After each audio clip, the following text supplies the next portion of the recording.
शुरू होगा। स्वागत है दोस्तों आपका एक बार फिर से doctor Dhirendra Pawar botany class YouTube channel में। और आज का हमारा जो टॉपिक है वो हमारे पिछले टॉपिक का ही एक्सटेंशन है, जो कि बीएससी थर्ड ईयर का इकोलॉजी प्रैक्टिकल था, जिसमें हमने पहले जो वीडियो में बताया था वो था कि मिनिमम साइज ऑफ क्वाड्रेट, यानी कि क्वाड्रेट की मिनिमम साइज को कैसे ज्ञात करें। आज इसका दूसरा पार्ट जो हमारे वीडियो का वो है कि to determine the minimum number of quadrat. क्या मतलब हुआ इसका कि जब हमने एक बार क्वाड्रेट की साइज पता कर ली तो अब हम ये देखेंगे कि इस साइज के क्वाड्रेट हम कितने डालें, ताकि हमें किसी पर्टिकुलर एरिया की या किसी जगह की बायोमास, वहाँ की डाइवर्सिटी, वहाँ की फ्रीक्वेंसी, डेंसिटी, ये सब कुछ हमें पता चल सके। तो आज की हमारी जो दूसरी एक्सरसाइज है वो एक्सरसाइज इसी पर आधारित है। कौन सा है वो? To determine the minimum number of quadrat. अब इसके लिए हमें रिक्वायरमेंट क्या क्या चाहिए? वही रिक्वायरमेंट चाहिए हमें, बड़ी कीलें चाहिए, स्केल चाहिए, धागा चाहिए, पेंसिल, ग्राफ पेपर, रबड़ इत्यादि, ठीक है ना। लेकिन इस एक्सरसाइज को करने से पहले हमें उस पर्टिकुलर एरिया के प्लांट स्पीसीज का कंप्लीट नॉलेज होना आवश्यक है, यानी कि वहाँ की प्लांट स्पीसीज की आइडेंटिफिकेशन हमें होनी चाहिए ताकि हम फील्ड में इजीली काम कर सके। हालांकि अगर हमें नहीं मालूम है तब भी अपन ने पिछले वीडियो में एक मेथड बताया था जिसमें हम जो भी प्लांट स्पीसीज हमें दिखाई देती है उसको लेकर हम रजिस्टर के एक पन्ने के अंदर डालकर, अलग अलग पन्ने में उनको डालकर उनको सिंबॉलिक नंबर दे देते हैं, जैसे A B C D E so on, ताकि हम बाद में जाकर फ्लोरा की सहायता से उन स्पीसीज को पहचान सके और उनका नाम लिख सके। लेकिन अगर हमें स्पीसीज का नाम पता होगा तो ये जो एक्सरसाइज है उसको करने में हमें इजीली इसको कर पाएंगे। अब इसको एक्सरसाइज को करेंगे कैसे? हम बहुत सिंपल इसका प्रोसीजर है। क्या करेंगे हम कि जो जैसे हमने पिछले वीडियो में बताया था कि हमारी जो मिनिमम साइज़ थी वो साइज़ कितनी आई थी? 60 बाई 60 की। इस एरिया की कितनी आई थी? 60 बाई 60 का एरिया, यानी 60 सेंटीमीटर इंटू 60 सेंटीमीटर के हमें क्वाड्रेट डालने। अब हम ये जो क्वाड्रेट है ये क्वाड्रेट करीब 30-40 क्वाड्रेट इस साइज के, यानी 60 बाई 60 के 30 से 40 क्वाड्रेट जो है वो रैंडमली इस पूरे एरिया के अंदर हम बना देंगे। चाहे तो हम नेल और धागे की साइज ऐसे बनाएं, चाहे हम चूने की लाइन खींचकर भी ये क्वाड्रेट बना सकते हैं, ठीक है। अब एक बार हमने इस फील्ड के अंदर, जैसे हमने यहाँ पर मान लो इस पूरे फील्ड के, ये बोर्ड जो है हमारा वो पूरा फील्ड है, और इस फील्ड में हम जगह जगह पर क्या करते हैं कि रैंडमली, जैसे इस पूरे फील्ड के अंदर एक यहाँ क्वाड्रेट डाल दिया, एक यहाँ क्वाड्रेट डाल दिया, एक यहाँ डाल दिया, एक यहाँ डाल दिया, एक यहाँ, इस तरह से रैंडमली 30-40 क्वाड्रेट हम इसके अंदर डाल देंगे।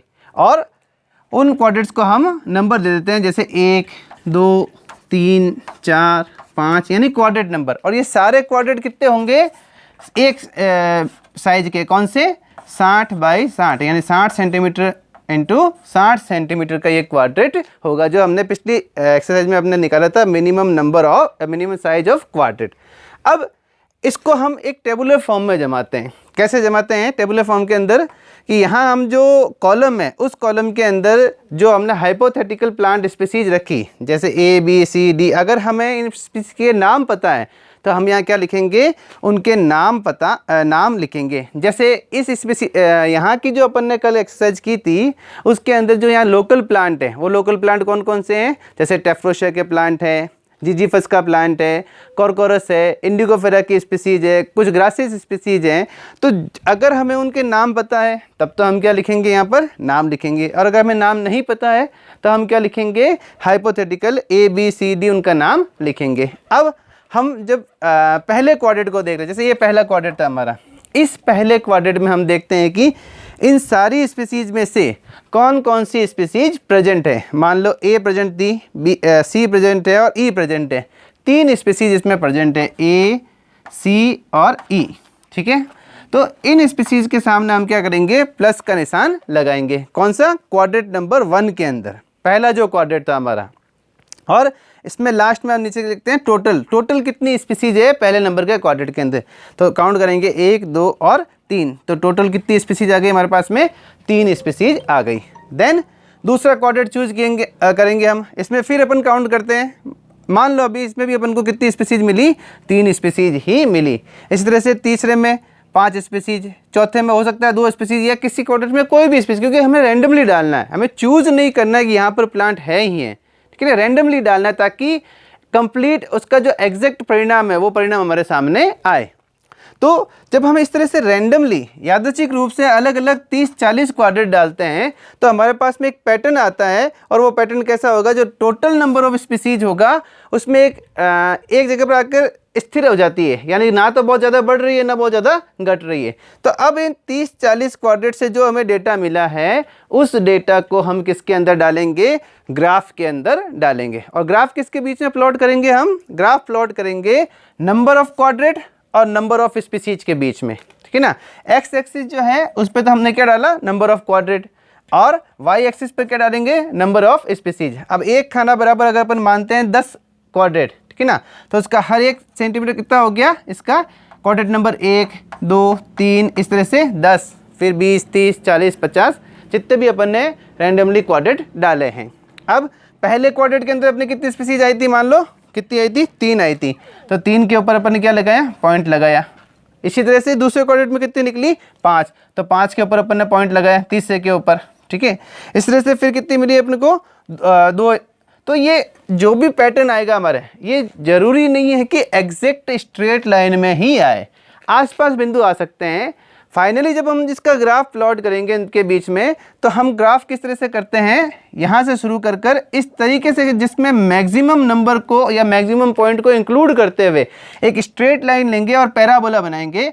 तो अल्टीमेटली हमें क्या प्राप्त होगा, इस टाइप का एक ग्राफ प्राप्त होगा, जिसमें एक स्टेज पर या एक जगह पर हम क्या देखेंगे कि नंबर ऑफ स्पीसीज कैसी आ रही है, कांस्टेंट हो रही है। इस कांस्टेंट का मतलब एग्जैक्ट नहीं कि 15, 15, 15 या 20, 20, 20, क्योंकि फील्ड के अंदर एग्जैक्ट नंबर कभी भी नहीं आता है। तो हमें क्या होगा, उसके नियरेस्ट, यानी कि जहाँ या तो स्पीसीज कांस्टेंट हो रही है या फ्लक्चुएट कर रही है, जैसे 3, 4, 5, 3, 4, 5, 3, 4, 5 इस तरह से फ्लक्चुएट कर रही है, इसका मतलब वो मिनिमम नंबर ऑफ स्पीसीज वहाँ पर आ चुका है हमारे पास में।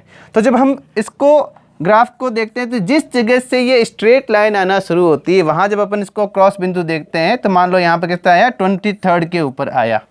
इसका मतलब हमारा रिजल्ट क्या हो गया कि हमें अगर किसी फील्ड की या जिस फील्ड की हमने एक्सपेरिमेंट किया है, इस फील्ड के अंदर कम से कम 60 बाई 60 के 23 क्वाड्रेंट डालने पड़ेंगे, तब जाके हम इस यहाँ के प्लांट की फ्रीक्वेंसी, डेंसिटी, एबंडेंस एग्जैक्ट तरीके से निकाल पाएंगे।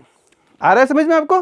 क्या मतलब हुआ कि हम ये क्यों डाल रहे हैं, जो भी हमने क्वाड्रेंट मेथड डाले थे वो हम क्यों डाल रहे हैं क्वाड्रेंट, क्योंकि हमें क्या चाहिए, उस पर्टिकुलर जगह की जो भी हमने फील्ड चूज़ किया है, उस फील्ड के अंदर जितने भी प्लांट्स है उन प्लांट्स के अंदर स्पीसीज के अकॉर्डिंग हमें क्या चाहिए, फ्रीक्वेंसी चाहिए, एबंडेंस चाहिए, डेंसिटी चाहिए, तो उसको ज्ञात करने के लिए हमें क्या चाहिए होते हैं, क्वाड्रेंट चाहिए होते हैं।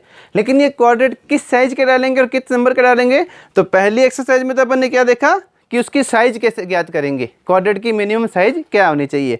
और आज जो दूसरी एक्सरसाइज पढ़ी उसमें हमने क्या देखा कि 60 बाई 60 जो हमारे पहली एक्सरसाइज रिजल्ट निकला था, इसके हम कितने क्वाड्रेंट डालेंगे, तो आज जो रिजल्ट निकला वो कितना आया, जैसे मान लो 23 हमारे पास में रिजल्ट आया। तो अब इस एरिया के प्लांट की डेंसिटी, फ्रीक्वेंसी और एबंडेंस ज्ञात करने के लिए हमें कम से कम 23 क्वाड्रेंट रैंडमली डालने होंगे, और कितने साइज के, 60 बाई 60 की साइज के डालने होंगे, और तब जाके हम आगे की एक्सरसाइज कर पाएंगे। तो वो हम नेक्स्ट वीडियो में बताएंगे कैसे हम प्लांट की फ्रीक्वेंसी ज्ञात करेंगे, कैसे डेंसिटी ज्ञात करेंगे, कैसे एबंडेंस।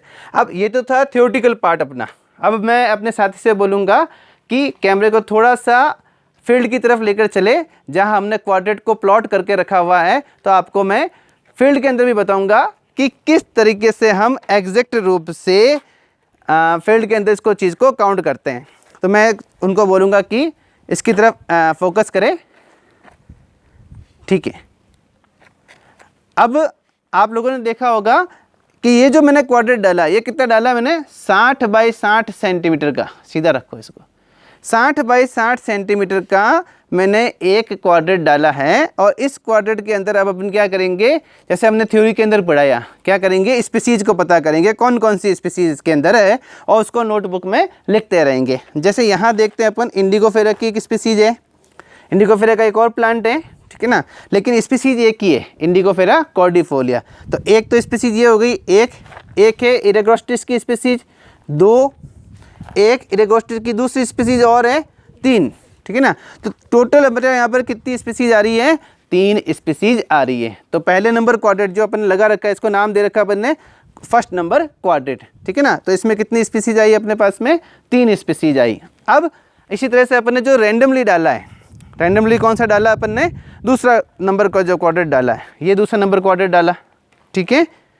अब इस क्वाड्रेट में भी हम देखेंगे कि कितनी स्पीसीज हमने इसके अंदर डाल रखी है, कितनी स्पीसीज यहाँ पर मिल रही है। तो जैसे एक कॉर्कोरस की स्पीसीज हो गई अपने पास में, कॉर्कोरस डिप्रेसस है, एक वही इरेगोस्टिस की स्पीसीज है। तो टोटल अपने को इसमें केवल 2 स्पीसीज दिखाई दे रही है। तो ये 2 स्पीसीज हो गई, तो इसको भी हम नोट कर लेंगे। क्वाड्रेट नंबर 2 के अंदर कितनी है हमारे पास में, केवल 2 स्पीसीज अपने को दिखाई दे रही है। फिर अपन चलते हैं तीसरे नंबर क्वाड्रेट के पास में। ये हमारे पास में तीसरा नंबर का क्वाड्रेट है, स्लो, हाँ, ये जो हमारा तीसरे नंबर का क्वाड्रेट है, इस क्वाड्रेट में हम देख रहे हैं कि एक कौन सी स्पीसीज है जिसको अपन लोकल लैंग्वेज में कांटी बोलते हैं, ट्रिबुलस टेरेस्ट्रिस है, ये ट्रिबुलस के प्लांट है। तो ट्रिबुलस का एक तो स्पीसीज ये हो गई, एक स्पीसीज है कौन सी अपने पास में, ये इरेगोस्टिस की स्पीसीज। तीसरी स्पीसीज अपने साथ में है हेलियोट्रोपियम की स्पीसीज, ठीक है ना। और एक ग्रास स्पीसीज अपने को और दिख रही है जिसका हम आइडेंटिफिकेशन नहीं कर पा रहे हैं। तो हम इसको क्या करेंगे, इस वाली ग्रास स्पीसीज को एक हाइपोथेटिकल नंबर दे दिया, मान लो डी दे दिया, सी दे दिया, जो भी दिया, और इसको रजिस्टर के एक पन्ने के अंदर डाल के उसका अपन ने क्या नाम लिख दिया कि ये स्पीसीज जो है वो सी स्पीसीज है या डी स्पीसीज है। तो टोटल कितनी स्पीसीज हो गई अपने पास में इस क्वाड्रेट के अंदर, 4 स्पीसीज अपने को दिखाई दे रही है। इसी तरह से अपने रैंडमली खूब सारे क्वाड्रेट डाले हैं, ठीक है ना। कितने डालेंगे हम, करीब 30-40 क्वाड्रेट हम रैंडमली डालेंगे। और इसका डाटा जो है, इसके डाटा को जैसे अपन ने थ्योरी के अंदर बताया, वैसे के वैसे इस डाटा को हम टेबुलर फॉर्म के अंदर जमाएंगे और उसके बाद में नंबर ऑफ क्वाड्रेट और नंबर ऑफ स्पीसीज के बीच में क्या करेंगे, ग्राफ प्लॉट करेंगे। और ये जो ग्राफ प्लॉट आएगा, ये प्लॉट कैसा आएगा, एक बिल्कुल स्ट्रेट लाइन, और फिर स्ट्रेट लाइन कैसी आ जाएगी, एक स्थिरांक आ जाएगा। तो जहाँ पर जाकर हम पता करेंगे कि हमारा मिनिमम नंबर ऑफ क्वाड्रेट क्या होगा।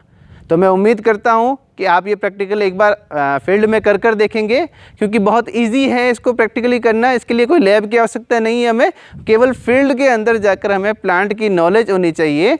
तो वहाँ जाकर आप इसको एक्सरसाइज कीजिए, इसका रिजल्ट निकालिए, और अगर आपको वीडियो पसंद आए तो इसको लाइक कीजिए, इसके ऊपर कमेंट्स कीजिए और शेयर कीजिए। धन्यवाद।